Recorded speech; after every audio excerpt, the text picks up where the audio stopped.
Morning. Good morning, Ian and Mark. Lovely to see you. Good morning, Chris. And congratulations both on the new cafe and on Balanced Food Company, which is obviously now in real growth mode. What I want to do today is just talk about what your aspirations are, where you see the company, why you've come together to create the new co and the new business going forward, and where you see real growth as well. Because actually, I know you do quite a lot in the hotel sector as well as the B&I sector, as well as obviously your new cafe. So so that's what I want to cover. So let's start with why you come together and what do you want Balance to stand for? Yeah, Mark and I have been friends, rivals for many years, too many years, but going right back to the Sutcliffe days, back in the 90s, we met originally. I guess Mark and I sort of had a meeting of minds about 18 months, 2 years ago. We met at a social event and we're just having a good old chat about the contract catering world and, showing each other our battle scars and all that kind of good stuff. And there was a real meeting of minds that we wanted to do something different. We wanted to really challenge the norm in the contract catering market and really set out a business that worked for us and that was much more reflective of what our clients and our people were telling us they wanted from a contract catering firm. And those are really around really the food that we were serving, the way that we looked after our people, but fundamentally challenging every single aspect of the contract catering model and how we could improve on that. So yeah, that's what we did. Well done, Mark. Yes, I think what it was we found that the two of us worked very well together, and our thinking was that we had two very separate skill sets that complemented each other. We found that basically it came down to that we could talk about what we did and we can do what we talk about, and we found that really, really important in that when we go and talk to our clients about exactly what we do and what we want to do and our aspirations, we can go back to our units and find, that is actually what we are doing. I mean, that's the obvious question. What is different about you? What is going to be different about you? I think what's different about us is the way we think about things. We don't look at anything we've done before as good as it has been, and say, actually, how can we improve this? How can we make it better? How can we actually make this work in our unit? There's lots of processes and systems and processes we have followed through with lots of companies we work for, and they were all good for what they were good for. We found that lots of systems and processes were put into place because they had to tick boxes.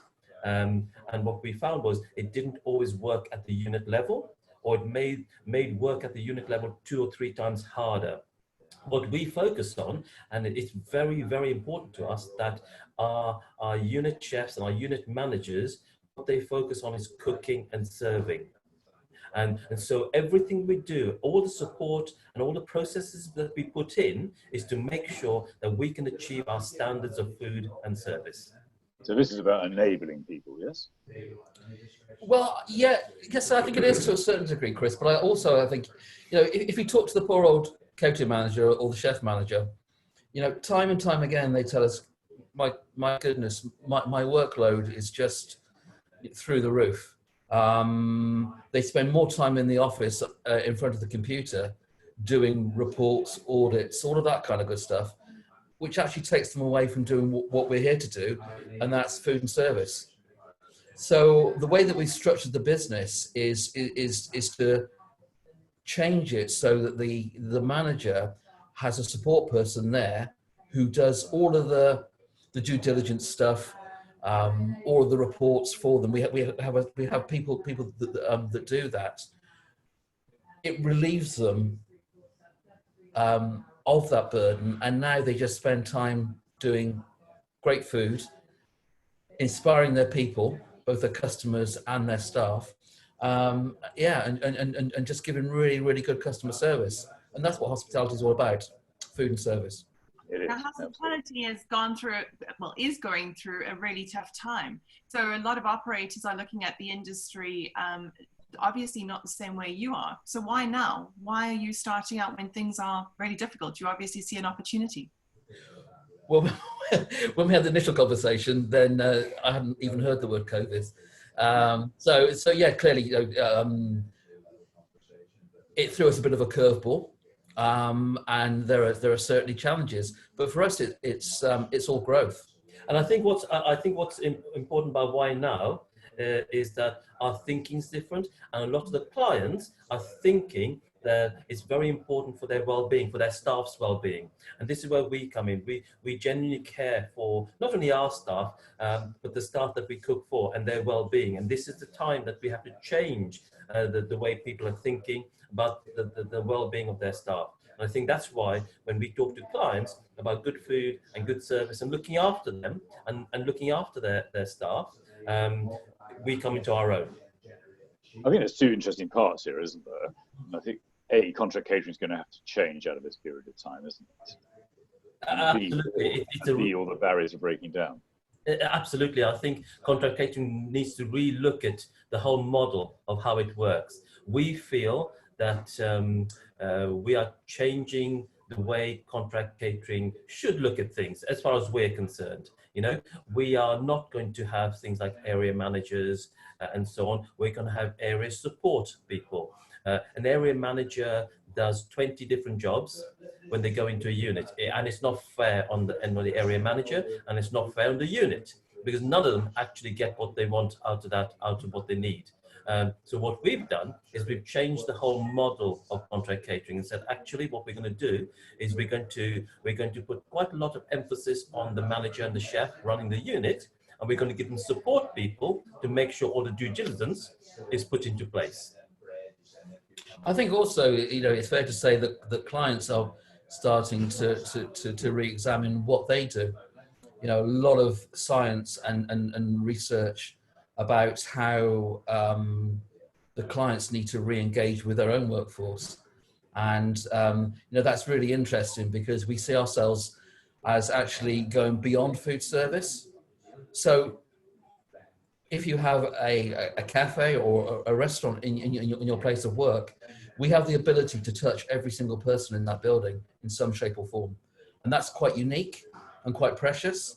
So we should maximize that opportunity. And clients, the more intuitive clients now are talking to us and saying, actually, how can I use food service, my facility, which, you know, I invest a lot of time and money into, to actually change the whole workplace environment. So that's through the food that we serve. So balanced food, balanced life is our strapline. So that's about really looking about employee well-being, both from a physical, through nutrition, and also through mental health. And you know, the balanced life piece is really about how we change our model so that our people, our employees, have a much more balanced, equitable life, as well as our customers. So it is a very, very different way of looking at the impact that food service can have in the workplace. Yeah, no, look, I think this is the big discussion, isn't it? Particularly now with the kind of workplace being put back another few months. Actually, when people come back, they're going to have to come back to a real experience. They're going to want a real experience. Yes. And back into the office, and actually there's some quality in there as well. Yeah. Yes, they are. Yeah. Now, you both come from culinary backgrounds. You both started off as chefs yourself. Has that been a key to this as well? How you're thinking about things? The fact your own backgrounds, you came through those ranks. Yeah. I think it's very important. I think what's important actually is not only have we come through a culinary background, is we now, every decision we make, we go back to the unit level and say, right, how is that going to impact the unit? How are they going to do this? Or how are they going to make sure that happens? We think about the whole process of how it's going to work, you see, before we implement anything. So we say, right, let's go back to the unit, let's work with them, and let's see, does this actually work? Is this beneficial for us?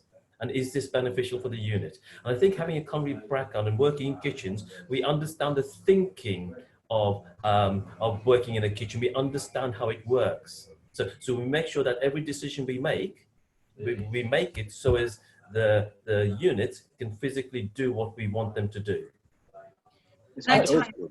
So I just think as well with the culinary side, it has some real advantages. So today we're at our production kitchen, doing some development work, and we spend a long time, getting into the minutiae of how these things work.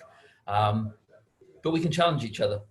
We can taste, we can look, we can examine, and it's just fascinating when you evolve, very, very simple dishes and very, very simple concepts. We can have a really honest conversation with each other about that, and that's very powerful. No, I get that. So, Lauren. No, I just wondered if that's your culinary background, does that also play a part in the thinking, especially when you see how many kitchens or units have been de-skilled? Are you looking at enabling your offer to be over a variety of different skills in these units? Have you adapted it accordingly? Yeah. I think we've been fortunate in that we have our production kitchen. And we're looking at how we can offer a very high standard of food in our units, where the chefs have been taken away. We put an immense amount of work, probably over the last 6 months, on every single product that comes out of the production kitchen to say, well, how are we going to make sure that when this salad or when this sandwich or when this cake gets to the unit, it is absolutely exactly the same as though a high quality chef is producing it. And we put a lot of work and time into that. And we are confident now that we're getting to a point where we've been able to supply salads and sandwiches, etc., to a standard where you would have to pay a chef a lot of money to produce that salad or sandwich on site. And I suppose with CPU, you can maintain consistency and that quality. Absolutely. Take, for example, today we are working on our new Vietnamese vegetarian sandwich, and James, the chef, and myself, we've been working since 7 o'clock this morning. We've done about 8 versions of the sandwich, and we're still not happy with it. We said, no, and this still needs to change. So we know that when that sandwich goes out of this kitchen, it'll be a delicious Vietnamese vegetarian sandwich, because we do 8, 10, 12, 15 different versions to get to our point that we're happy. And that's the really exciting thing about this market, I think, is all the traditional barriers between sectors are breaking down. And suddenly you're no longer just a contract caterer. You can be a food service operator in hotels. It's across all kinds of different markets. And you must be seeing that yourself as well. Yeah, no, exactly. And I think, what we have the flexibility to do is we have a production kitchen, so we can, where sites want to de-skill and maybe look at labour costs, we can certainly help with that and give a real high quality offer. But equally, we have sites to say, no, actually, I want to have a full kitchen brigade. So I want a chef saucier and I want a patisserie chef and that kind of skill set. And so we can do both. We can do a hybrid somewhere between the two. So yeah, it's all very, very exciting. That's very interesting. Part of the model seems to be like the old catering, what I call the old catering allied model back in the 80s. You're going back to the past to learn, it seems, where the unit manages the powerful units, and your job is to support. Is that how you see it? That's exactly it, actually. I very much like the old catering allied model where they had, almost what we want to do, that chef patron model, you know, where the chef and the manager was very much in charge of running that kitchen and running that unit and setting standards. What we want to be able to do is to be able to help them with the support to make sure that what they're doing is always consistently of a high standard, and we can make sure all the due diligence is still followed and done.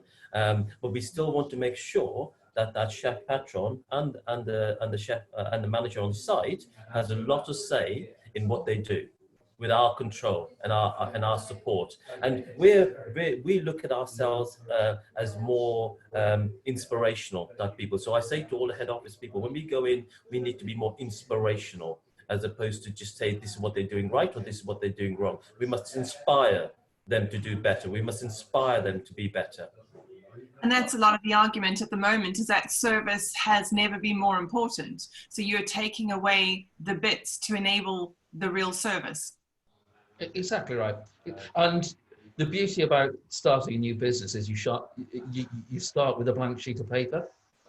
So where technology adds real value to the business, we can just implement it, because we don't have to, crowbar it into an existing system. So there's no retrofit. It's all new. So we have some, where it certainly adds value, we can use technology, we can use our support model, we can use our people, and it's that combination of all of those three things that makes us, we think, at the cutting edge of food service at the moment. So your aspirations, what would you like to see? I mean, obviously these are difficult times, but you're getting good growth at the moment. What do you want to see from the business in 5 years' time? I mean, personally, for me, it's about creating an environment where I'm really proud of the business that Mark and I have set up, but equally, the people that work for us are proud of that as well. I've worked for some great bosses, and I've worked for some pretty horrendous bosses in the past, and the good ones you can remember every single, aspect of that business, what made it great. And I just like to think that people, the working environment takes up a big part of people's lives. We just, as Mark says, we just need to make it an inspirational place to be, and people feel, happy to come to work. Do you know, I think it's important. Catering and hospitality goes through evolutions, every 10 years, every 15 years, a company comes along or someone comes along and changes the whole way of thinking. 20 odd years ago, RA came along and changed the whole way contract caterers thought about things. Catering Allied did that before RA came along. What we want to be able to do is, I've said to Ian and myself, is let's forget about what we've done before and how we've done it. Let's start with a new piece of paper and say, right, this is what we want. How are we going to do this? How are we going to make this work? Because we need to have the next evolution. Ian and I have a laugh about it. We said there's always an evolution about what we do. And I said, no, we don't want an evolution. We want a revolution. We want to change it completely of what we're doing. And we want in 10 years' time for people to look back on us to say, balance was the next revolution in what we did in catering. That was a really good idea. We should be doing that. That's what I want us to be in 10 years' time. No, that's really interesting, isn't it? Lauren? Times are changing, and people who can see that and get on with it. I think that they'll after this horrendous situation passes, or as it gets better, there's going to be some interesting outcomes from it. And you need to be at the forefront of that. And we think we've got something different to say in a very crowded marketplace. Lots of people. If you look at the contract catering market, fundamentally it hasn't changed since the concept happened just after the Second World War. There's been, as Mark said, there's been evolution. Some people have done it better than others, but fundamentally the model is the same, and it just can't be that way for the next 50 years. And there's an argument that this is the perfect time for a revolution, because we're having to adapt in so many different ways, and people are more open to change, I think, more than what they have been in a very long time. So it might not have been the foreseed perfect timing for you, but it's definitely a great time for an opportunity and a revolution. That was exactly it. That's exactly our point of view. Yeah, that's very good. Now, look, you've been meeting the consultants, you've been meeting clients. What kind of feedback are you getting? The overwhelming, well, two things. I mean, certainly when we showcase what we do, we've got a lot of wows. Because before they're saying, well, yeah, okay, everyone says they're different. What's making you guys different? And they come and see, touch, feel, and they say, yeah, that is different. But the consultants are telling us as well, what's coming through loud and clear is about truth and honesty. Trust is a really powerful thing,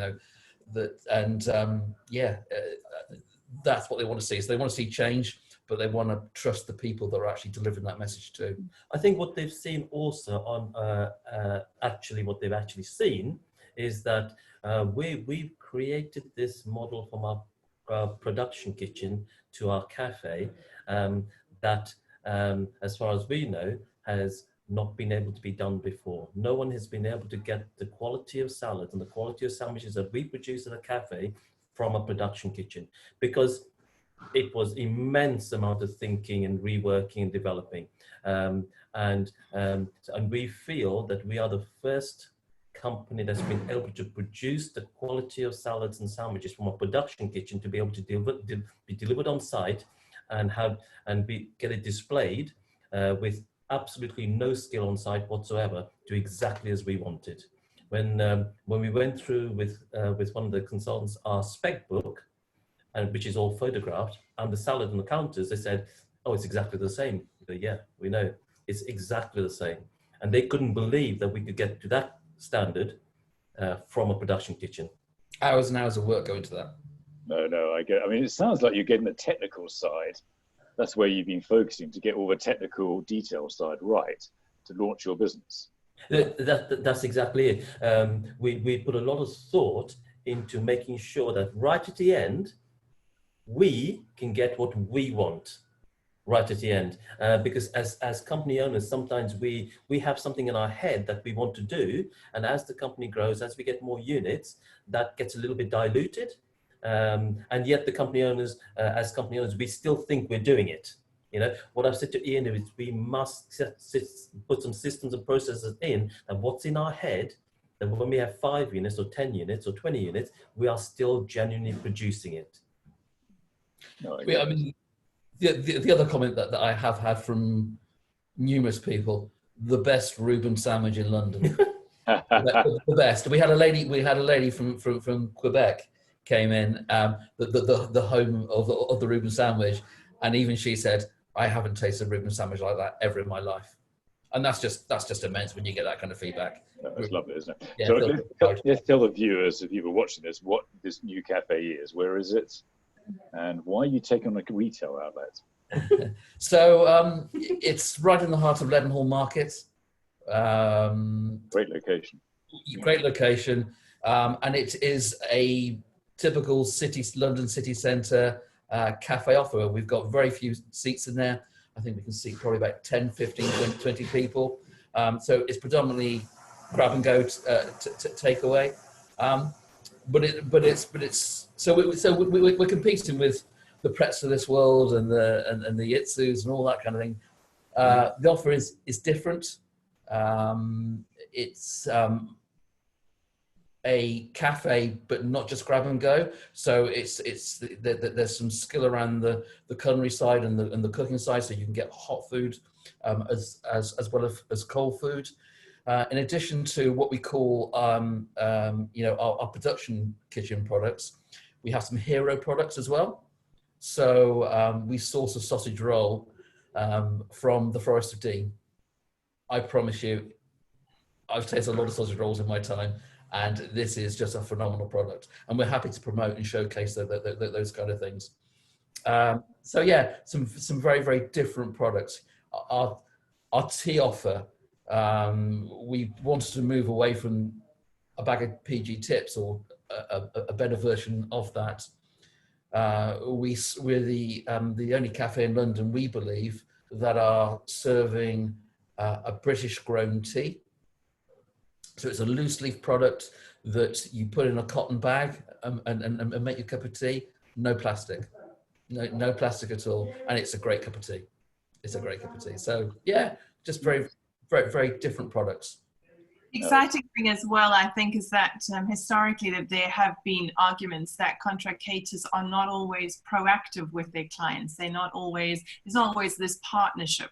And I think at this point in time, especially with you guys being able to do a delivered in as well as, running outlets, you're able to be proactive with clients. You're able to give them what they need, but also give them what they don't know they need, or suggest solutions for them that could be better for them. I think that's quite an exciting time as well, and shows true partnerships. Yeah, absolutely. That's really important to us. Right from the start, everything that we did because we felt as caterers, as people who come up with concepts, it's our responsibility to think about the environment, to think about the future. Everything that we do, from the ingredients we use to the way we cook, to what we serve our food in, is all thought about. Is this okay for the environment? Is this okay for the future? You know, we're now in the process of taking away almost all disposables from our sites, almost all. So we use glass bottles. We don't, unless clients want it, we don't tend to do fruit pots and yogurt pots. We have a bowl of yogurt, we have a bowl of fruit, and we put it into a glass container, or we make up our pots, but we make them in little glass jars, and we put little lids on. So we're in the process of trying to take away as much of the disposals as we possibly can. You know, we go to our clients to say, we feel that this is the right thing to do, this is the right way to do it. But it's also, we do think about the cost. We don't suggest something that's a horrendous cost because it's good for the environment. We said, you know what, that's just not going to happen. So let's be realistic about what we're going to do, how we're going to do it, what are the costs, and then this is what we go to the client with. You know, so the client can look at something and say, you know what, that is right thing to do, and it's affordable thing to do. A lot of the clients will want to do the right thing, we just can't afford it.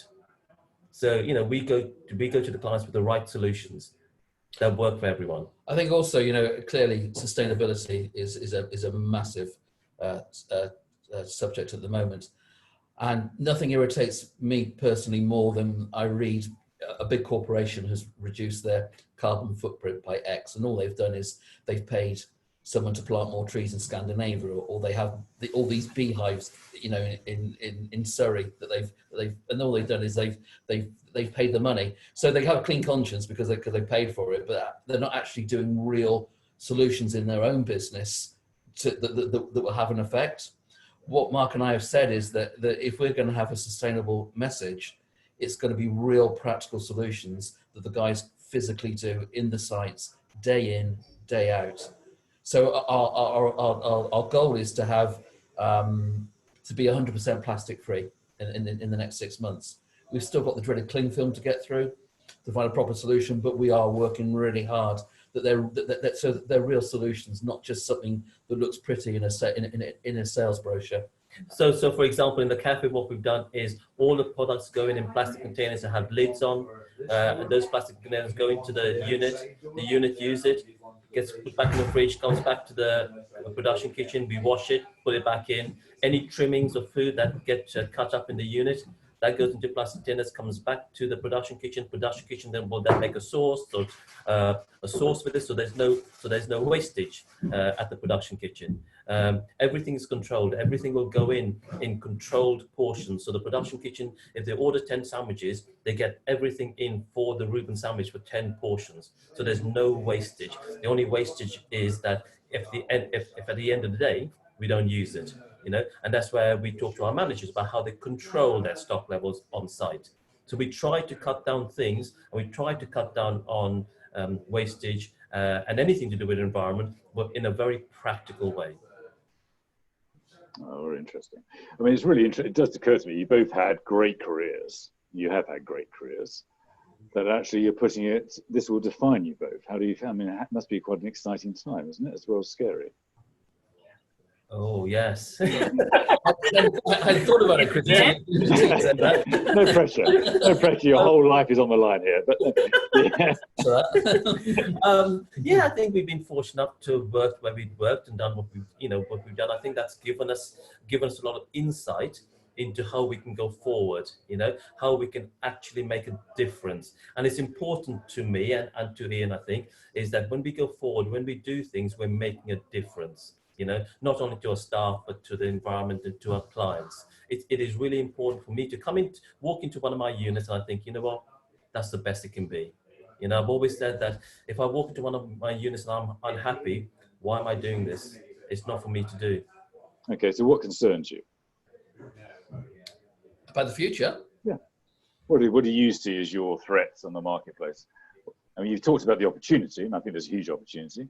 What is it that's worrying you at this point in time? The thing that worries me is that, you know, as I said, we have something different to say, but it's just getting people to listen, because you can look at great inventors through the ages, and some of them are viewed as being crazy people, but has some great solutions. So yeah, that concerns me a little bit, but I think Mark and I have probably got enough to say to get people to think differently. I think it sounds like you got the technical piece absolutely spot on right. Sorry, Mark, after you. Yeah, no, absolutely. I was just going to say, we think we're in a good position, and we're getting into a better position. We are not concerned so much for ourselves; we're concerned for the others about what they do and what they're not doing. And there's more and more of the progressive clients are listening to what we need to say, what we want to say, how we want to work. And that's important to us. It's going to be slow. It is going to be slow because there's not enough clients and consultants have taken this fully on board yet, but they're starting to listen, and we feel we're in a good position to send our message out. I mean, when we went into lockdown back at the end of March, Mark and I were talking about it, and I said, if we, this is the amount of contracts we've got at the moment. We've got two contracts mobilising. If we come out the other side of this and we're still in the same position, then that will be a great result. And that's what we achieved. Certainly, talking to some of my competitors, they're more worried about, shrinkage, redundancies, and that's a different mindset. For us, our pipeline is really buoyant. You have to convert them, of course, but the pipeline is looking really strong. But when you go into work every day and you're worried about redundancies, about paying suppliers, make ends meet, you have to refinance your business. We don't have to have those kind of conversations. So it's all positive for us.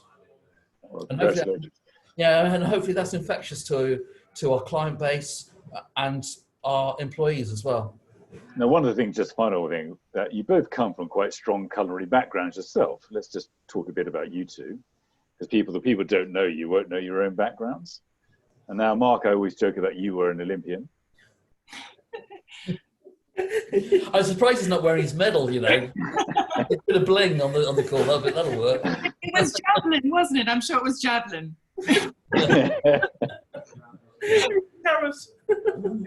but it's true, isn't it, Mark? You are an Olympian. Yeah. Oh, yes, I did. 96, 97. I was part of the culinary team. I was captain of the culinary team that competed in the Olympics. I think one of the important things with that was that we were at the time the first sort of contract catering company in the world to compete at the Olympics, and we actually started the ball rolling for other catering companies from around the world to compete at the Olympics. And we were the first, which I think was really important, because at the time I think they said, contract catering company, do you sure you have chefs who are good enough to be able to compete at this level? So yeah, that was an important milestone. They were good days as well, weren't they? They were good days. I think what we've seen, again, something Ian and I have talked about, was a few years ago when we came into contract catering 25 odd years ago, it was a very different beast, to what it is, or what contract catering had become. I think what I'm finding now is contract catering going back to what it was. A lot of care for the clients. Chefs could go in and really do their food, could show off almost the quality of food and service that they were doing. I think we're going back to that because we want to bring us back into that. I mean, that's the bit I get out of it. You've got the technical side, but you're also going back to the old school values that made the industry strong in the first place. Yeah, we think so. Yeah, no, for sure. And Ian, you come from a classical background too, don't you? I do, yeah. Trained 5-star hotels, Michelin-star restaurants in London and in Paris. So you worked in Paris for a while, didn't you? Yeah, I did. Yeah, it was again, great time. Long days, hard days. It was funny. One of the operators was saying to me the other day, we were mobilising contracts and not just mobilising new contracts, but also sort of reopening restaurants after lockdown. And the operator said to me, she said, crikey, you know, are you okay? You know, it's just so much pressure at the moment, so much going on. I said, try doing 18 hours a day in a Michelin star kitchen for a couple of months, and then you'll understand pressure. So at different times. They were different times, but great memories. Oh, look, I wish you both, thank you for your time today. I wish you both the greatest success. Thank it you. does sound you've got Lovely. really exciting opportunities, so we wish you well. Absolutely. And we cannot wait to taste the Rubens. So if you can put it in Royal Mail, I'd be very grateful. It's in already. You have to come to London. You're going to have to come to London, Lauren, for that. These things can travel. It's a called delivered in model. We can. Excellent, excellent.